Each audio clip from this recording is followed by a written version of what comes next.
It's Tuesday. Good afternoon. It's 1 p.m. Eastern, and welcome to Advancement Live.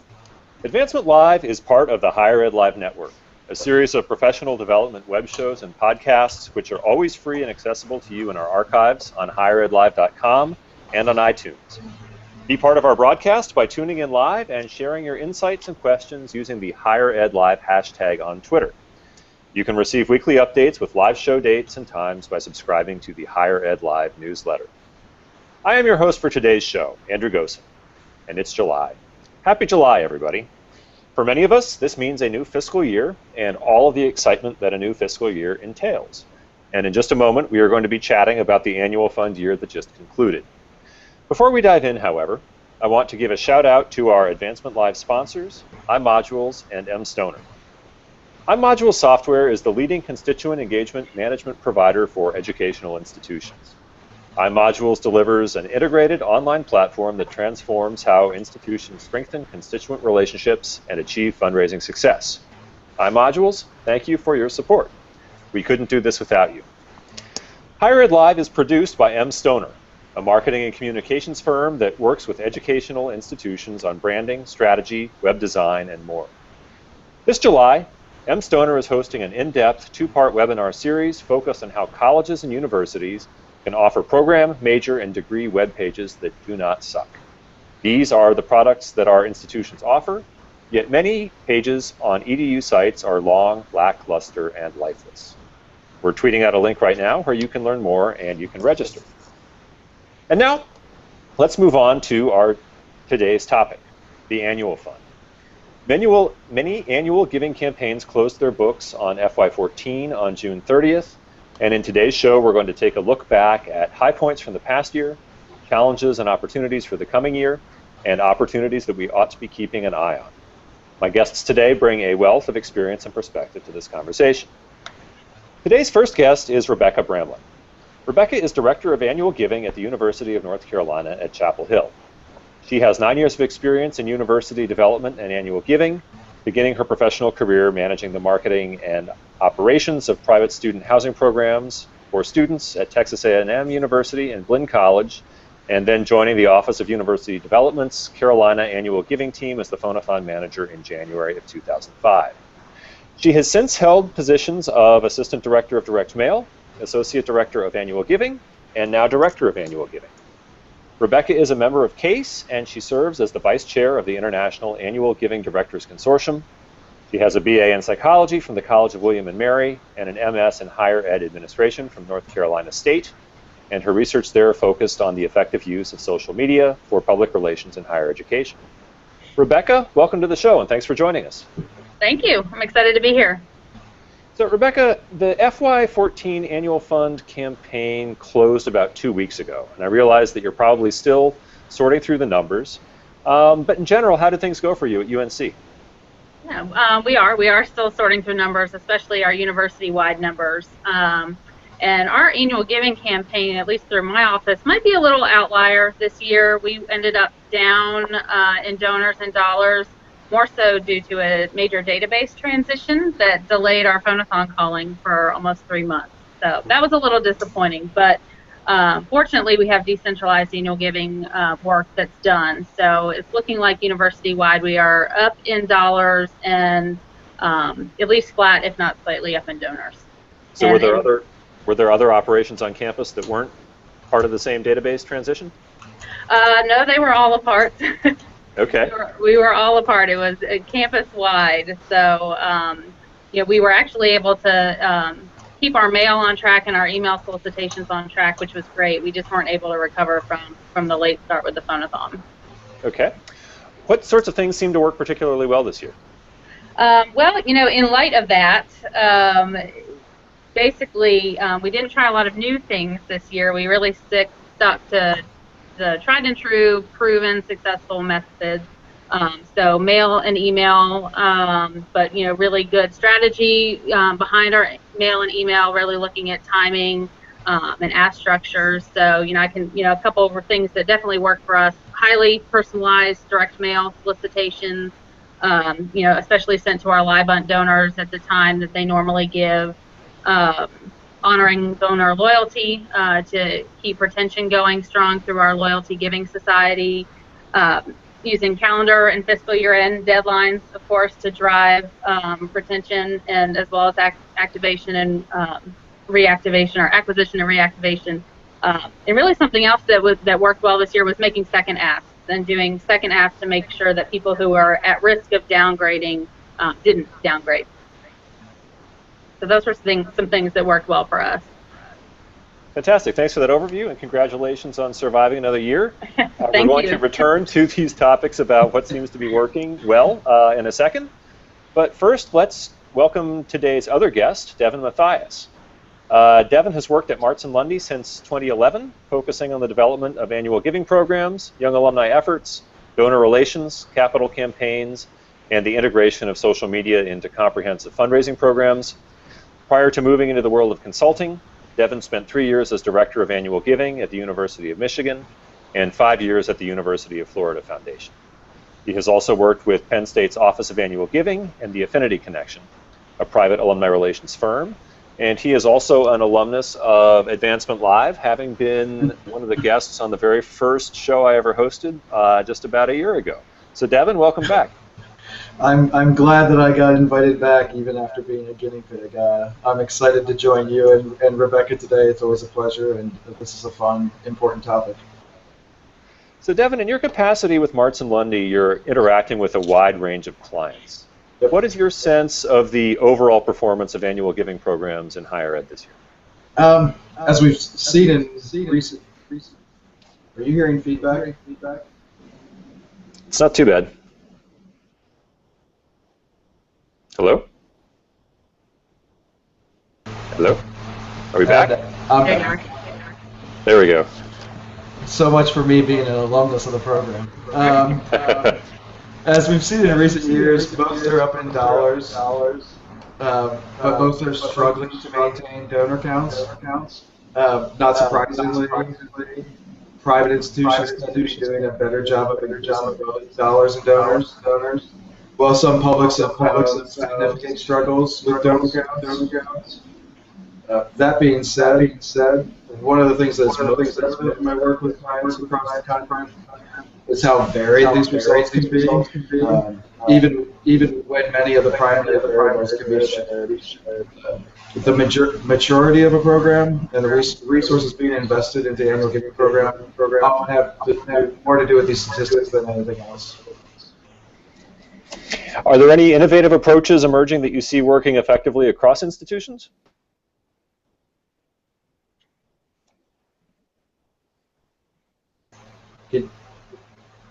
Sorry, those that know me or have worked with me or have attended my presentations and webinars in the past are probably going to laugh because I've been beating this drum for a few years, but it's still relevant. It's less innovative and more accept the basics. What many, if not most, institutions need. We have a history of leveraging being a dirty word in annual giving, and many need to, as annual giving is simply a specialized form of marketing. Researching your constituents to guide your efforts, testing variables in your communications appeals, as well as just embracing the importance of integrated communications. Now, with that disclaimer in place, I would say that the most innovative approaches are on the structure, data, and social sides. Structurally, I think if we were starting a new institution today, we would have one overarching department that had annual giving, alumni relations, communications right there. But because very few institutions started in the last 10 years, they're all siloed. So I'd say it's actually innovative to bring those together and make them work better together if you can do it politically. With regards to data, obviously, there's always something more sophisticated we can be doing with data modeling and target messaging. There are many places that seem to have gone too far in terms of over-segmenting, but finding the right segments is still a target we're all shooting for. And then socially, and I know we'll get into this later, just increasing your stewardship and volunteer communications on social channels and developing your ambassadors. So, Devin, I'm particularly interested in your point about how you would structure an organization if you were starting from scratch. At Cornell, we had the opportunity to do something like that about a year and a half ago when the former AVP of Alumni Affairs left, and someone else from internally was promoted into that position, but that let us regroup Alumni Affairs annual fund and affinity fundraising under the same AVP. And that was really effective primarily because it recognized organizationally collaborations that were already taking place. That's great. Because with all three of those units, the reality of the situation is that we have to work with each other to survive. To be able to think productively about some of our challenges and about ROI. And it's been nice to have that surfaced and recognized on the org chart instead of doing it all sort of in the back room, so to speak. Yeah, and I really Andrew, sorry. That's okay. I was gonna say just having watched what you all do. I think I able you to kind of try new things, things. Giving. We aren't able to. We don't have as many resources. It kind of widens your reach because you have more teams working together. So that's nice to see. And you have more teams working together, and I think that also then has another positive spin-off in that certainly the people on my social media team, which sits in Alumni Affairs, are learning much more about how the annual fund works, working so closely with the annual fund. And by the same token, I think the annual fund folks who've been knee-deep in our crowdfunding pilot project, for instance, have learned a lot about that approach to fundraising that they wouldn't necessarily have done if they were just in charge of keeping up with business as usual. And I'd even argue that it goes beyond just the advancement shop. Look at the university, the college's overall marketing and communications. If you've got a robust program, significant outreach to your constituents, it could all be collaborating in a better shape. Totally agree. So let's shift gears now a little bit and focus on how specific fundraising practices are doing. You referenced, Rebecca, earlier that direct mail is still working well for you, and certainly there's been a long reliance on direct mail and phonathons for annual giving, but that landscape has changed with the arrival of first email and then later social media. So let's talk a little bit about each of these in turn. And I think it would also be irresponsible not to spend a little time talking about giving days later on in the program, just because that seems to be a front of mind interest for a lot of people right now. So let's start off with direct mail. Devin, what's your take on how direct mail is doing? Is it still a viable technique?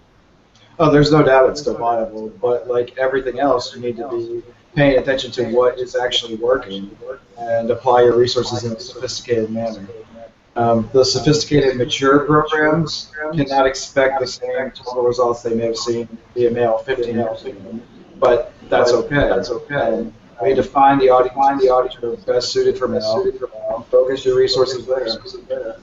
Many institutions do not have the resources to hire the number of annual giving officers that their data may indicate are appropriate for their staffing model.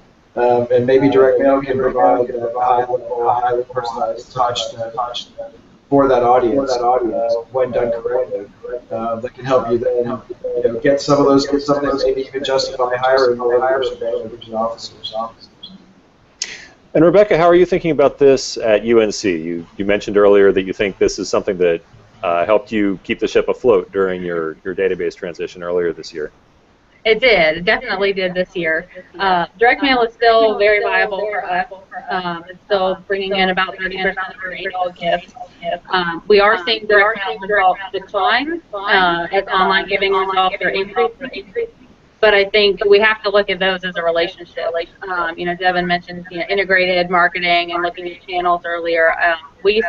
All of our direct mail drives people to give online. So, as we see it go down and online giving go up, you have to think that that's a relationship. So, I think a lot of times people talk about direct mail results declining, but it's still a reminder that people get it, and we just have to think about how we integrate it with our other channels.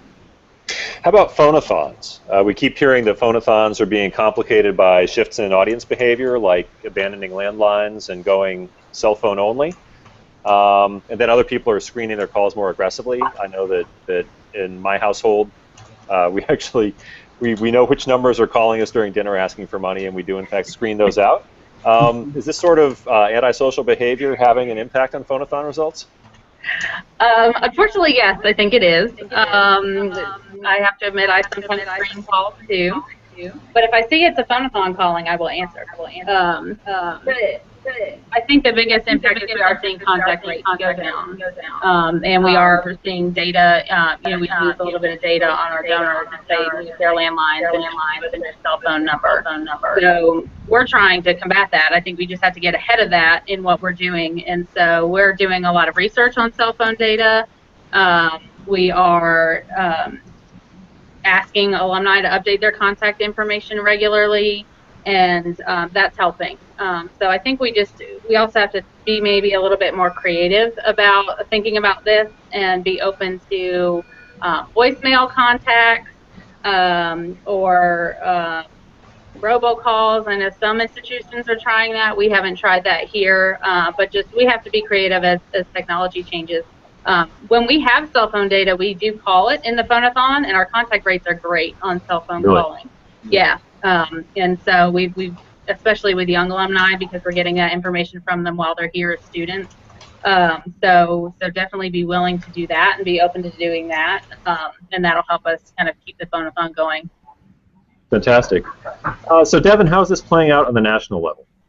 There's no doubt that the challenges both of you have mentioned are impacting phone programs across the country. That said, for most programs, still to this day, the highest number of new donors are coming in via the phone versus other channels. I think in time, maybe we'll see some of the social and crowdfunding and giving days maybe put a dent in that, but not quite yet. Actually, if you go back to Rebecca's first comment about how their year has been, think about the impact that not having to delay their phone program at UNC had on their numbers this year. So that alone tells you that phone programs are still very relevant and viable. I'd say two things that do pop for me, and Rebecca just touched on this. The cell phones, to this day, I still see clients that aren't coding them specifically as cell phones. They're putting them in other or work or something to that effect. They need to have their own category in the database and be very clearly marked. And then on top of that, I'd say the group that's struggling the most with phone programs right now are those slightly less than mature development operations where they have never had their own phone program, or it's been a smallish phone program, and it's harder to justify the investment in creating a phone program now because go back 20 years when it was the heyday of phone programs, and you could say, yeah, we could build this building and put all these phone stations in there and make millions of dollars. Whereas now we're going to take a hit financially, but if you look at it the right way, we're also going to acquire a ton of new donors. So that's where the investment lies. So Devin, let's move on to email campaigns. What's your take on them? Is that now the core competency of a good annual fund program? It's one part. Can you hear my daughter yelling under the door? Cecilia, please, not right now, honey. Thank you. Sorry. My fire alarm. So we're having all sorts of fun. Yes, I did hear your fire alarm, but that makes me feel better. So I guess the biggest thing I've seen is that campaigns in general, the good ones, have moved to, can you hear her? Or is it just me? You can hear it, but it's heartwarming. She's trying to tell you guys how much she loves good email campaigns. That's it. The biggest shift has been overall, and actually this applies to phone too, is just the best programs are looking at things in a more integrated manner. For decades, we've looked at annual campaigns as how's the phone program doing, how's the mail campaign doing, and recently how's online or email doing. When I'd say one of the most important things to do is to focus on how do they all work together. Let's not be as concerned about exactly when the gift comes in, as long as we are making the gift come in. And I know that'll make some people's skin crawl. There's no doubt that you want to be cost effective. You want to think about, if we get that gift via email first, does it save us money down the line? Of course it does. But looking at ways that we can, really marry all the messages together, know that things are working together, so that when you get that call, the messaging from the student that you're speaking to builds upon what you've already received via mail or via email. What about the prospect of segmenting by communication preference? It feels to me like if you're dealing with a truly integrated marketing campaign, you can actually tell who the people are who like to answer the phone to talk to a student, and then you can tell the people who would prefer to get the email, and so on and so forth. Is that something that you're seeing more of? Yes, but a word of caution is that I've seen programs where when we do some of the constituent research and people say they don't want to be called, that you can't necessarily take that and apply it to your program, because nobody's going to say, yes, I'm dying to be called. You have to go based on their actions, not based on what they say in that regard. I think that, you really have to look at your audiences differently. So if you have a group of great donors that are answering the phone, yeah, sure, give them a call. If you have donors that respond to email, et cetera, yes. But where I get most intrigued with the integration is really with donor acquisition and trying to figure out what's the mix of messaging that will get us to a yes eventually, because you don't have that giving behavior from them to know what works. So it's figuring out, all right, so for instance, with our most recent graduates, what balance of informational emails and the occasional video and social posts and a mail piece, which actually we talked about mail a minute ago. It's becoming so infrequent that our most recent grads, one, get mail that matter, and two, even go to their mailbox, that there's some research out there saying that direct mail is actually a hit with recent grads because they're excited to get something that's not just junk or student loan bills in the mail. But who knows? We shall see. Yeah, there's no doubt that kind of RFM modeling, like looking at where folks are engaging with you and actually making a gift is critical to how we segment and how we best apply what are limited resources almost everywhere. So Rebecca, how does email look from where you sit at UNC?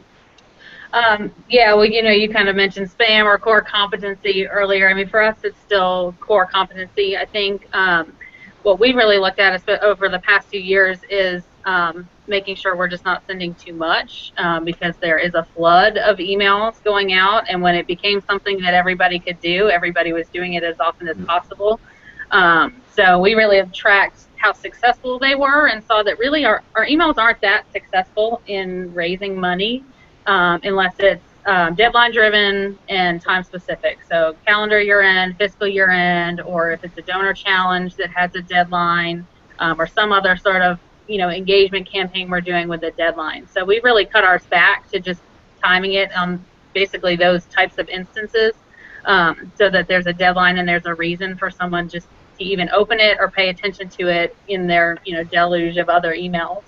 And those are successful for us. So we just built that into our strategy, and that's what we're doing with email. How are you thinking about integrating social media into what you're doing? I feel like a year has passed since last time I did a show on this topic, and I don't know that we're any closer to figuring out how to use social media as a direct solicitation channel than we were 12 months ago. Feels like it's got a definite role to play in terms of supporting annual giving, as well as a number of other sort of indirect support functions for perhaps major and principal gifts level fundraising. But from my perspective anyway, it still doesn't feel like it's ready for prime time as a medium for making asks. How are you thinking about this, Rebecca? A lot like we think about the email, actually. I don't know. I don't know that it's ready for, or it's ever going to be ready for prime time for making asks all the time. We do use it again for. We actually do a lot on social media for, like you mentioned, engagement. Sharing news and information, and we see great success with that. And I think what we try and do is be respectful of the channel and be respectful of understanding why people have chosen to engage with us, follow us, connect with us in each channel. And we recognize that they're not doing that because they want us to ask them for a gift every time they log into their account. So, again, we pretty much just use it to promote deadlines. We make asks on, fiscal year end, calendar year end, or when we do some engagement campaigns that encourage kind of, share a picture and, and also maybe consider making a gift, kind of soft asks that way. And those, we always kind of tie those. We send an email, we announce the social media campaign, like we have Love Carolina and Thank You NC around Valentine's Day and Thanksgiving. And then there's always kind of a soft ask in the email, but also a portion where they can just, engage with us online. I think that, yeah. It seems like social also opens up some opportunities for less formal and perhaps more lighthearted content than you'd be able to get away with in more conventional channels. I know this past year our Loyalty Society had a campaign that was focused on keeping the streak alive that used some streaking images that were very tastefully done, don't get me wrong here. Not even PG-rated streaking images. But that was very effective, but it's also the sort of thing that we never in a million years would have tackled outside of this digital space. And I think you're absolutely right. People are not sitting there on social waiting for people to come and ask them for money. They're sitting there on social looking to have fun. Mm-hmm. And if you can help tee up the ask by having fun with them, that's a pretty exciting opportunity. Right. Yeah, I think they forgive us. If we balance the content in the right way and they have fun with us most of the time, they'll forgive us every so often when we make the ask. We participated in Giving Tuesday this year, and so, on Giving Tuesday, we posted quite a bit, about every half an hour, because we had teed up a ton of content of images showing impact of private support. And, we did get one tweet that kind of said, okay, we get the point, you can stop these tweets, but so we just said, hey, it's Giving Tuesday, it only comes once a year, we'll be done in 12 hours, so, I think you can be a little more conversational. And have some more fun. You got to be careful because you can make some mistakes that way, but there's definitely that opportunity. Devin, do you see any trends on the national scale in terms of use of social with annual fund campaigns? I think what the two of you have said has been spot on. I think that there are a ton of vendors right now, and I'm sure there will be even more within a year's time, that are trying to sell the fact that social is all about the ask, and it's where you can make the ask. But my core belief is that it's social is still about the individual, and it's about their time, and they're not viewing it for that purpose. I think even including email in the conversation, that one of the best things you can do beyond the ask is just constantly illustrate the impact that giving is having, and being even subtle about it, just showing the impact that your institution is having, that your organization is having, that collectively donors have on the institution and the students that are there, goes a very long way within social media. And I guess it was before we got on that you said you could track one gift, a $75,000 gift, back to an individual tweet. That's exactly the kind of building things and impacting someone and their engagement to an institution that we're looking for. Mm-hmm. And it feels to me like in terms of showing rather than telling the impact of giving, that social can be highly effective at that, as can video. So video is actually what I wanted to drill down on next. It seems like by any metric that's out there, the use of video is rising across desktop and across mobile devices, and therefore it feels like it's going to be increasingly useful as a medium for asks, making the case for support as well as stewardship. Are there any videos that you all are aware of from the past year that have struck you as particularly effective or interesting or worthy of copying and stealing? Well, I'll chime in on just something that we've done. We have a student philanthropy group, the Heel Raisers, and for 2 years now they've produced a video for us. During one of their main student events on campus every year that's promoting philanthropy among students. They've filmed students thanking donors, holding up signs with thank you messages and speaking thank you messages, talking about why they give or how they've impacted by private support. We've turned that into a stewardship video that we send to our donors at the end of the year via email, and we also post on all our accounts and online. So that's been something that we've gotten good feedback on and has been fun for us. So strictly stewardship. How about you, Devin? This is outside of higher education, but and I guess I would say that you need to be really careful about kind of walking that fine line between being creative and being immature, or being inspirational and being sappy.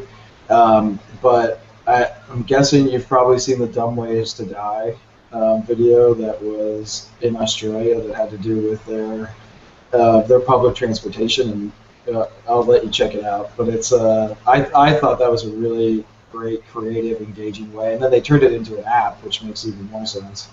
I know that Charity Water's done some great stuff when it comes to videos. The Robin Hood Foundation's done some great stuff when it comes to videos. In the higher ed spectrum, or just education in general, I'd say, but what I found as my own personal preference are those that highlight students. I think when you start getting too many, unless you have a very willing and fun president and he or she's willing to goof around a little, I think those that highlight students and the things they're doing tend to work the best. I will say that there's so much video now that most of what I've seen for higher educational videos, I actually think are the kind that you click on and 5 seconds later you leave, which isn't to take a shot at our industry. It's just all too often the politics and the kind of the uneasiness with being creative and maybe stepping over the line a little bit within higher education and fundraising and worrying about, oh, what if our biggest donor sees this? Will they cringe? It makes everything just kind of bland in our space. So I think most of the videos, I expect that to continue. I think the ones that will do the best and have the greatest impact are the ones that are willing to, I hate the phrase think outside the box, but to do just that a little bit. So. John Hopkins did a fun video with Mayor Bloomberg. I'm sure you can Google that and find it. I think it was around their campaign. I can't completely remember, but that's one example that did fun, but in a way that didn't make me cringe and feel, I know exactly what you mean, Devin. Sometimes fun can feel uncomfortable, but that one was fun. So, I think the opportunity, again, is, to show impact through video. You can tell stories so much better through video. So I like Devin said, showing students or faculty and how they've been impacted, but also agree with keeping it short and recognizing people's attention spans. Well, the odds are that one of the things I think we'll see next that would be great is, institutions that are saying, okay, alumni, give us your best Vine video or your best Instagram video, something that's short and sweet, where you're holding up a sign for the heel raisers at UNC, or you're doing, something to show like hook 'em horns for the University of Texas or whatever it may be. Where you're going to get the user content instead of having some highly produced video for the institution, but instead you're able to put together 10 to 20 of these short video snippets from the other channels where people are showing what the institution means to them. Speaking of storytelling, let's shift now and talk a little bit about some trends that have gotten traction over the past year and that seem likely to become increasingly important in the annual fund space, both in the upcoming year and in general. The first of these is crowdfunding. There are now at least 30 colleges and universities that currently have experiments with crowdfunding going on, and this makes total sense, given that donation-based crowdfunding platforms raised $1.4 billion in gifts in 2013.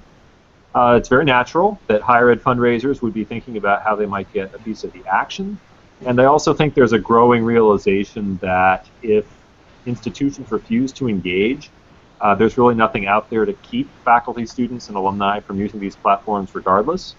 And I certainly don't know of any advancement shops that have the bandwidth to police the more than 500 crowdfunding platforms that are out there right now. So why talk about crowdfunding in the context of a conversation about the annual fund and annual giving programs in general? Clearly it's because these platforms are usually operating at gift levels that are frequently the domain of annual giving, with a purpose, obviously, of raising large numbers of gifts that are relatively small in dollar value, but that collectively make a big impact. But that's interesting, right? Because since crowdfunding is predicated on supporting specific projects, in many ways that's directly antithetical to the traditional annual fund goal of raising unrestricted dollars. So what do you all think? Is the emergence of crowdfunding a threat to annual giving programs? Is it an opportunity? Is it a complement? Devin, let's start with you. All right. I guess let me first say that I guess in some ways I think crowdfunding and giving days are exactly how social media is ready for prime time. I know they often get separated, but to me, there's a lot about crowdfunding and giving days that simply are social campaigns. That being said, I think in a nutshell, this is kind of illustrating what some of us have been saying for the direction of annual giving for a decade or so, in that unrestricted dollars are not going to be an attractive philanthropic option as it was 30 years ago, when there was so little competition for the philanthropic dollar, and you were just kind of assumed, well, yeah, I guess I'll give a gift to my university or my alma mater, and I didn't even think about the fact that I might want to direct that somewhere. They just said to give to the annual fund, where there are those that will consider it blasphemous, particularly your institutional financial officers who want that money to go to a specific fund. But if we as an industry want to get real about being donor-centric and developing a relationship with donors that will last a lifetime and move them through the giving pipeline towards leadership annual gifts and eventually major gifts, then we will have to get out of kind of this unrestricted annual fund gifts only mentality. And even if you take your annual fund or annual giving office's own needs and politics out of the equation for a minute and sit back and think about it, would you reject a gift because a donor wants to get more specific about what he or she wants to support? I doubt it. Okay, bringing that all back around to the actual question, I think crowdfunding is an opportunity and a complement to annual giving programs that are willing to treat it as such. It's a threat to those programs that refuse to adjust with the times and try to force donors into the institution's narrow definition of annual giving, like an annual fund, so to speak, the unrestricted component. It's also very much a threat to institutions who don't have all of their, what my old vice president used to call blocking and tackling, working well. Kind of the core online mail, phone, leadership annual giving programs, but still then decide to dedicate a significant portion of resources to this shiny new toy. When they really need to get their basics working first. I guess that kind of summarizes everything I think about it. I think it really depends on the institution. Rebecca, are you all thinking about crowdfunding at UNC? Do you have anything in the pipeline? We're talking about it. Yes, if I had $1 for every time I've had a conversation or been asked about it, I could do a crowdfunding campaign. We are. I agree with what Devin was saying. I mean, I think it can be a complement and it can be another tool in our toolkit, but you have to have your basics going well, and it's not something that's going to replace any of what we're doing. It's a complement. So we're having conversations.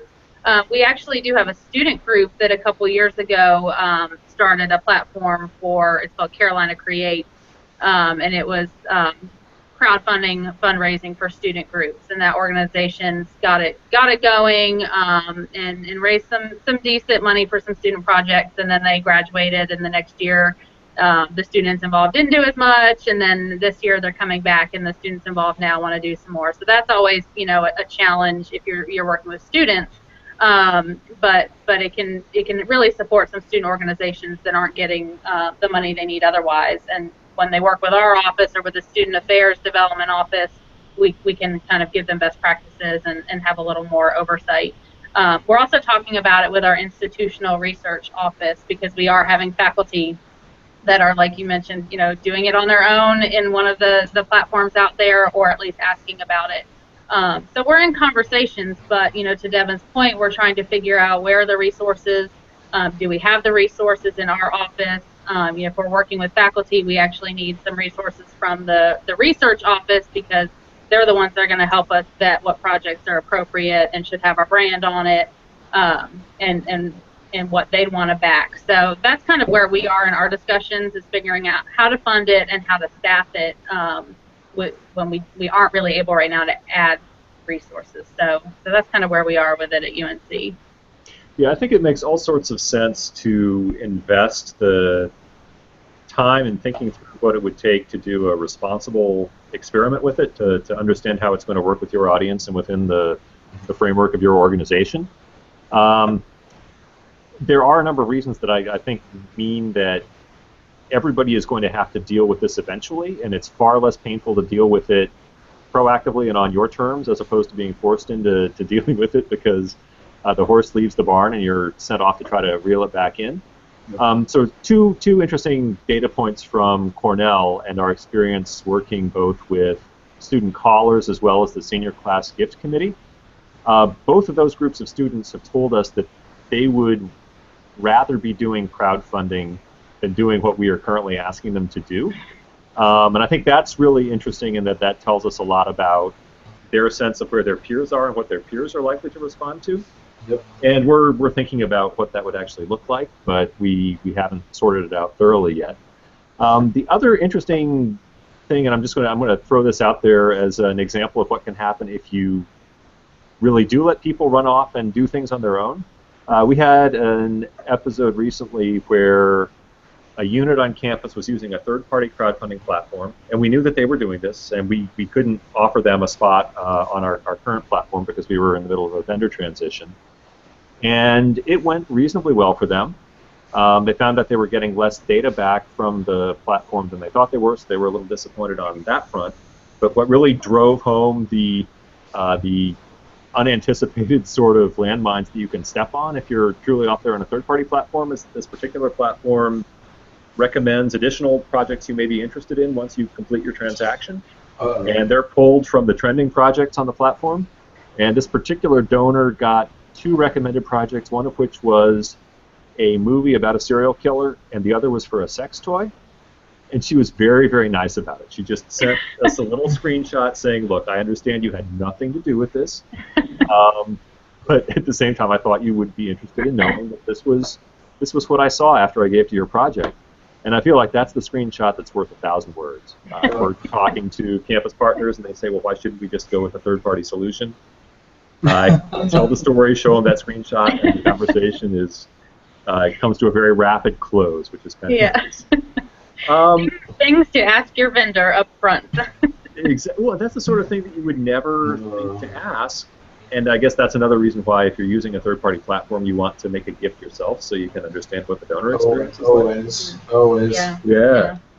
I think one other point on the crowdfunding is just the importance of strategy of what you're going to do with the donors after the fact, because I think Cornell actually has some data on bringing in donors that are already in the pipeline and that are already connected and just they're giving to additional projects. But also I think some people see a lot of acquisition of new donors that have no other affiliation. So just being thoughtful about strategy of, are these people renewable? How are they renewable? What are you going to renew them to? Or how are you going to keep them in your database and in your pipeline with related projects and those sorts of strategies is all important to think about too. Absolutely. It's not happening in this isolated pocket. It's going to actually ripple across multiple business units. And once again, far better have people prepared for that up front instead of having to be a surprise. So here's sort of an interesting sidebar theme about crowdfunding. We hear very frequently, and I'm sure that you do as well at UNC, Rebecca, from alumni who are looking for institutional help in promoting crowdfunding projects that they're running that don't actually have any relationship to the institution at all, other than the fact that they're alums. And I know there's a very clear and reasonable school of thought that says we're not going to do that because our job is not to help alumni fundraise for their projects. But on another level, it feels to me like that actually is it's value that we can deliver to alums who are doing this sort of thing, and in a way it's not all that different from people who ask us for help promoting books they've published or things like that. What's your thinking about that? Is that something you would consider doing, or do you think that that's too off mission? That's interesting. That's not something I've encountered yet, and maybe because we're not doing crowdfunding, that idea hasn't come to people. And I think this speaks to what Devin mentioned very early on of, if your annual giving and your alumni relations shops are connected or not. And we are not here like you are at Cornell. So I would think, just based on resources, I would have to tell someone that I didn't have the resources in order to do that. But I think as an institution, that would be a great thing for our alumni relations side of the house to work on. I think it makes perfect sense that an alum would want to leverage the networks that they have through the university help on their projects. And I think that is a very interesting way that an alumni association or alumni relations could support that alum in their efforts. Devin, what do you think? I think it really is a challenge, and it's in some ways it can be a Pandora's box, and you don't want to be seen as favoring some, of your alumni over others when they have a project. Because if somebody comes to you with a project that is, for instance, so say it's UNC, Rebecca, and they come with something that's incredibly Tar Heel oriented, and you guys think it's great, and you run with it. What happens when the next alum comes up and says, "Well, you did that, so why can't I sell insurance to everyone?" So it's a really tricky thing. And actually, I've seen it more with alumni and annual fund boards, where you've got these supposedly your most engaged alumni who are serving on this board, a volunteer board to help you out, and they also have some kind of ulterior motive where there's something they think they should sell to your constituents, and I just get antsy about those engagements. I get antsy, but it feels to me like there's something to the notion that if this is happening anyway, yep, if there would be some way that you can take advantage of that energy that these alumni want to invest in promoting their projects and leverage that to have them direct traffic to your website so that they see not only whatever project is that's being that has the spotlight shining on it, but then they also see other content there. I don't have an answer to this or even any idea how I move forward, but taking advantage of that organic self-interest to get traffic directed to your properties feels to me like there's got to be some sort of a middle ground solution there where you could have your cake and eat it too. There's got to be something.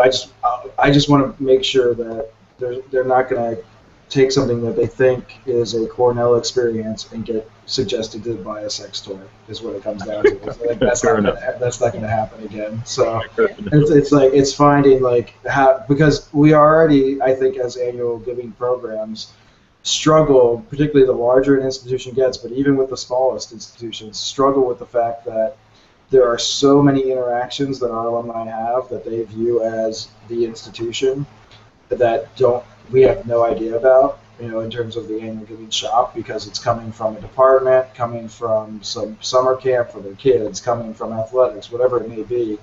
They're viewing these all as one interaction, and I get it. Like, there's some kind of buzz there that we want to grab that energy and be a part of with these external crowdfunding campaigns.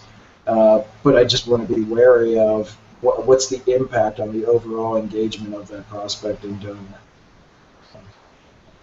Yeah, I think you could be smart about who you choose to do that for and who you don't.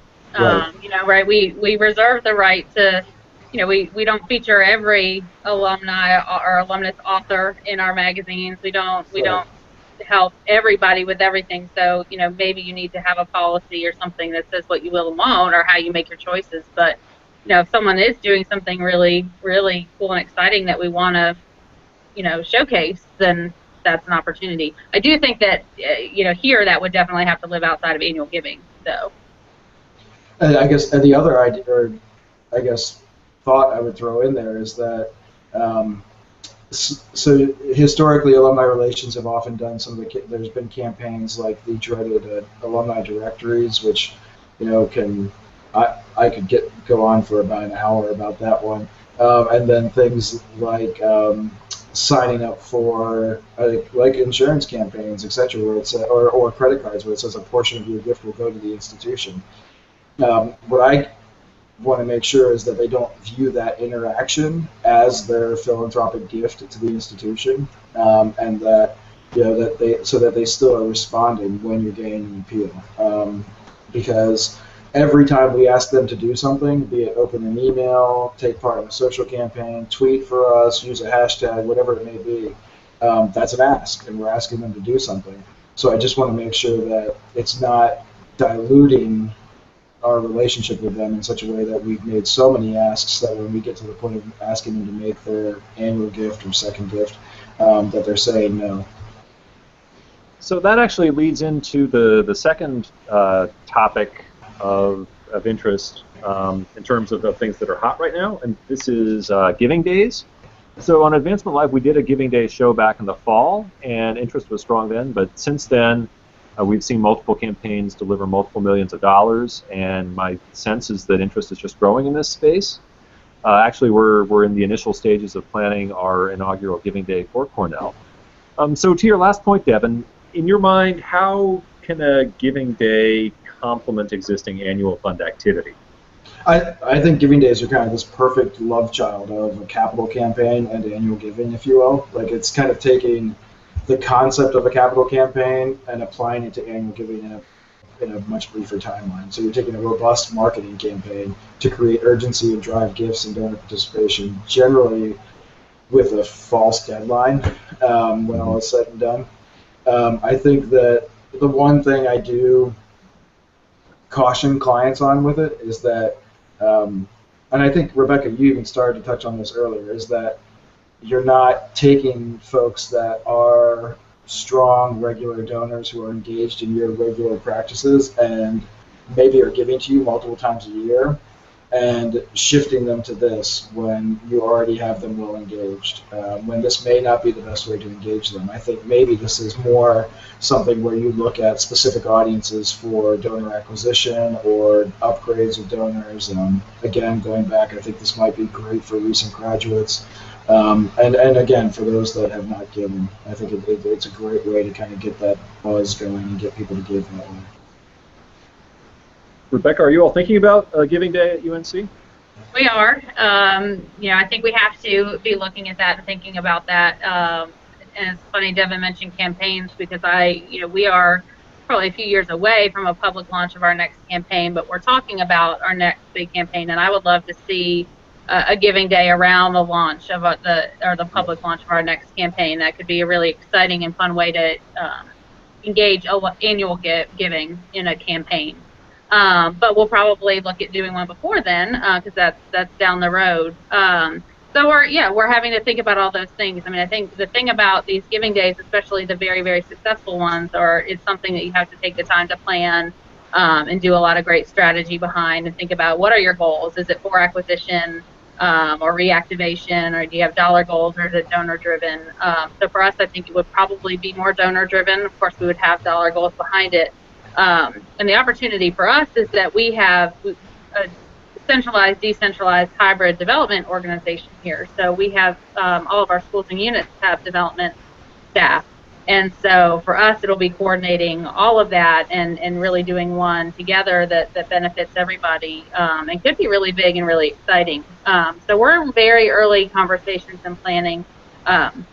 Something we're doing right now to prep for that is looking for online ambassadors and starting a volunteer program of online ambassadors that we can get going now that will agree to routinely share good content and just positive stories and content about UNC and get them in the habit of doing that for us on a regular basis so that when we get to an online Giving Day, they're the ones that help us spread that messaging and help it be successful. I think that's actually one of the real opportunities as I think about it, and it feels like that might actually be an engagement and a stewardship piece that you could layer on to a loyal donor program, because you can go to them and you can say, look, we understand that you already know that giving is important, and therefore who better to go out there into your community of your peers and make the case and try to drive the acquisitions of new donors or the reacquisition of lapsed donors in a way that's going to deliver some of these amazing results. Talking to the folks who were involved with Columbia's Giving Day, I think my big aha moment coming out of that was hearing that their single most effective online volunteer during that campaign was from Thailand. And that just kind of blew my mind, because historically volunteering has been so dependent on being close to a cluster of other alums, and the notion that somebody who's online in Thailand can make a substantial impact on something like that really, I think it expands the horizons of possibility pretty significantly. I think it even offers more impact to that person because they feel like they can still be involved when they're not sitting in New York City. So I think it's great. Yeah. So we are coming close to the end of our hour. Beginning to wrap up, let's talk a little bit about FY14. Rebecca, is there anything that you and your team are particularly excited about that's on the horizon? Well, we're looking forward to a year where we've got a year behind our database transition. So maybe we can start to think about some of these new and exciting things. And the online ambassadors is something that's new and exciting for us for this year, and that will help us guide the talk about a giving day. We're certainly not abandoning any of our basics. We're just trying to build on things. Recurring giving is something that, we have a recurring giving program, and we're looking to expand that and have some ideas behind on rewarding recurring giving donors, promoting recurring giving more often. I think that's an important thing that we need to be looking at in annual giving. Just looking at using data more. I think Devin might talk a little bit about this, but smarter use of data and looking at people's giving behavior, like we talked about earlier. RFM as well as channel giving behavior, just trying to be smarter about that so we can use our acquisition dollars in a smarter way. I think there's a lot of products out there now that are going to help us do that better, and I'm seeing that with our annual giving peers too. So those are just a few things kind of on our horizon and in our thoughts as we're planning. Fantastic, thank you. Devin, you're known in the industry as someone who has his fingers on the pulse of a lot of key trends and changes in the landscape. What do you think that annual fund operations ought to be keeping their eye on right now? I appreciate the flattery, Andrew. You're kind. Want you back next year for a third go round.